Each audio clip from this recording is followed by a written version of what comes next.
Terima kasih pemirsa, Anda kembali menyaksikan laporan khusus program KTT AIS Forum 2023. Pemirsa, konferensi tingkat tinggi AIS Forum 2023 telah selesai dilaksanakan.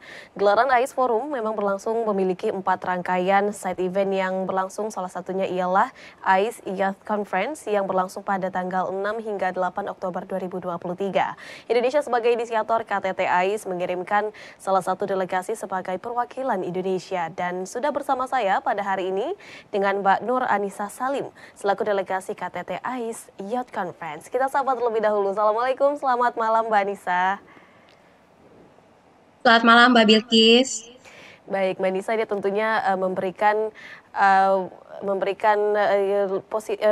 positivity begitu ya kepada anak muda saat ini, dan juga memberikan inspirasi begitu mengenai terpilihnya keperwakilan dalam AIS Youth Conference begitu pada tanggal 6 hingga 8. Mbak Nisa, boleh diceritakan terlebih dahulu kepada pemirsa seperti apa sih Mbak pada akhirnya Mbak Nisa ini yang terpilih menjadi salah satu perwakilan Indonesia dalam AIS Youth Conference. Silakan Mbak Nisa. Baik, terima kasih Mbak Bilkis atas kesempatannya. Perkenalkan, nama saya Anissa, saya dari Kota Samarinda, Provinsi Kalimantan Timur.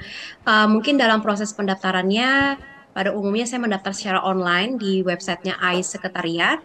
Dan salah satu syaratnya adalah mengirim CV dan juga esai, di mana esai ini terdiri dari bagaimana motivasi kita dan juga bagaimana ketertarikan dan apa ya, expertise apa aja yang bisa kita tawarkan dan bagaimana ini bisa berkontribusi dalam KTT AIS yang akan diselenggarakan di Bali pada saat itu.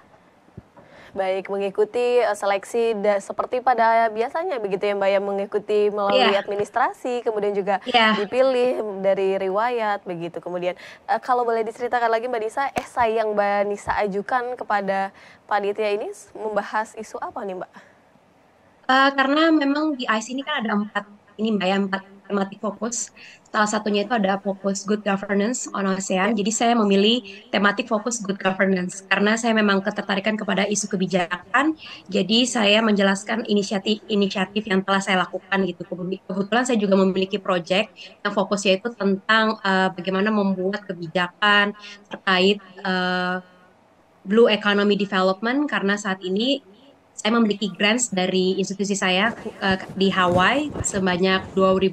Jadi inisiatif saya ini akan saya laksanakan untuk memberdayakan kelompok masyarakat pesisir yang ada di Kalimantan Timur bersama Universitas Mula Warman, di mana tujuan dari pemberdayaan yang akan kami lakukan itu fokusnya adalah bagaimana mengadvokasi sebagian besar masyarakat yang ada di pesisir terkait untuk mencapai uh, kebijakan yang inklusif gitu, karena kan sebagian besar di masyarakat pesisir di Kalimantan Timur sendiri memiliki kekhawatiran Mbak karena adanya pemindahan ibu kota dan mereka sangat khawatir ketika mata pencaharian mereka itu akan sangat terganggu. Nah, sehingga esai dan motivasi saya adalah bagaimana dengan mengikuti ICE Youth Conference ini, suara-suara kami khususnya ada di Kalimantan Timur ini bisa terdengarkan melalui inisiatif-inisiatif dari ICE Forum ke depannya. Inisiatif ini bisa dari pembiayaan, bisa dari inisiatif yang khususnya mendukung masyarakat ada di pesisir. Seperti itu, Mbak.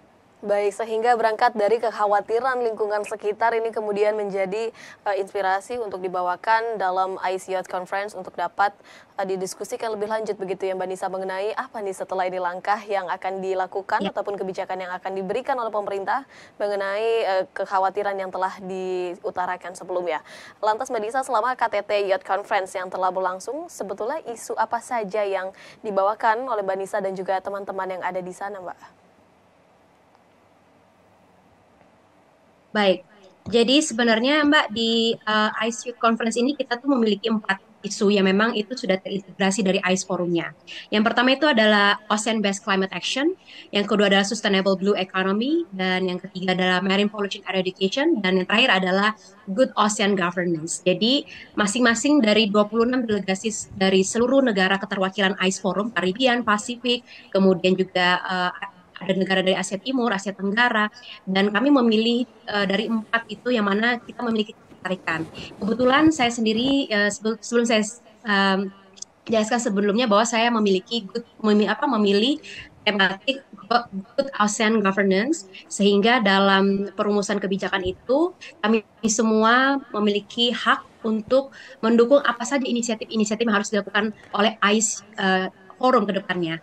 Nah, salah satu yang paling signifikan adalah saya sendiri mengadvokasikan tentang bagaimana instrumen gender equality dan juga social inclusion itu bisa diterapkan dalam kebijakan sustainable ASEAN gitu Mbak, untuk negara-negara yang ada di keterwakilan ICE Forum ini.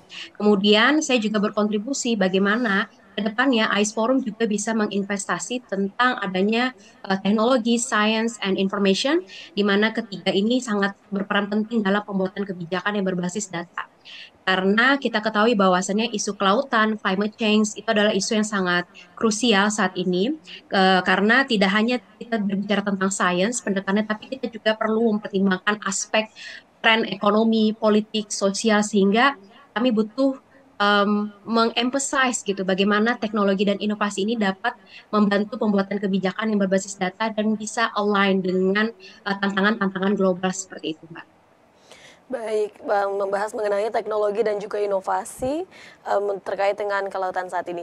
Kemudian apa yang dihasilkan dari adanya pertemuan tersebut, Mbak Nisa? Tentu kita semua berharap tidak hanya berhenti sampai conference saja, namun ada aksi nyata begitu, Mbak Nisa. Apa kiranya hasil yang Baik. dirembukan dalam pertemuan tersebut? Ya, baik. Jadi hasil yang kita lakukan adalah sebelumnya tadi saya menjelaskan kita membuat sebuah kesepakatan. Nah, Ya. kesepakatan ini adalah kita membuat yang namanya Youth Declaration.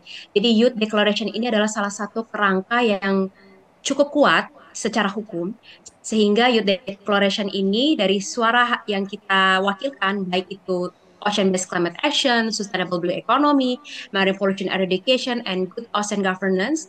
Dari suara-suara itu yang sudah disepakati oleh ketua sidang saat itu, akan dibentuk yang namanya kerangka yang bisa dijadikan satu fondasi bagi negara-negara AIS atau sekretariat AIS, baik itu inisiatif atau misalnya pendanaan, misalnya seperti ini Mbak. Saya kan juga tadi saya memfokuskan adanya bidang teknologi dan inovasi yang berbasis kebijakan. Bagaimana ke depannya AIS perlu mendorong adanya inovasi teknologi untuk mendorong adanya kebijakan inklusi yang berbasis data seperti itu. Nah, sehingga ke depannya itu AIS memiliki dasar. Kira-kira pendanaan seperti apa yang harus kita lakukan? Kira-kira inisiatif seperti apa? Atau misalnya badan-badan institusi donor itu ingin menginvestasikan dana-dana blue economy itu sesuai inisiatif-inisiatif yang kita sumbangkan. Misalnya gender equality berarti ke depannya AIS sudah memiliki dasar gitu. Bahwasanya kita menyuarakan gender equality berarti kita harus mencari dan menyusung program-program inisiatif yang melibatkan kelompok perempuan, kelompok termarginal, dan ini saya rasa bukan hanya kita duduk di sini saja, tapi di sini adalah kita membuat dasar untuk kedepannya agar AIS Forum bisa merencanakan baik itu pembiayaan secara global maupun mengundang stakeholder-stakeholder terkait agar mengakselerasikan program yang telah kita usung melalui Youth Declaration berbasis annex ini, Mbak. Gitu. Baik, AIS Forum ini mendorong inovasi teknologi yang berbasis data tentunya yang telah menghasilkan Youth Declaration yang dirancang dengan kerangka pondasi untuk negara AIS. Salah satunya ialah terkait dengan pendanaan juga begitu ya Mbak Nisa. Mbak Nisa, selama Ya, untuk kedepannya. acara Youth Conference yang telah berlangsung kemarin, menurut Mbak Nisa kiranya apa tema ataupun isu yang begitu menarik perhatian Mbak Nisa begitu? Selain mungkin yang relevan dengan saat ini bagi kami, bagi kita adalah tentang kebijakan gubernur begitu. Selain itu, tema ataupun isu yang menarik menurut Mbak Nisa saat conference berlangsung seperti apa? Ya, mungkin selain adanya inovasi berbasis sains, kebijakan, saya juga mengusung satu tema yaitu bottom up level atau kebijakan yang berbasis grassroots community. Artinya gini, saya mendorong agar kebijakan sustainable ocean ini bisa berlandaskan kepada hak-hak masyarakat yang ada di kelompok pesisir. Jadi saya menyusung adanya bottom up level yang dimana kebanyakan kebijakan itu kan berbasis up gitu, berbasis atas gitu, tapi tidak berorientasi kepada grassroots community.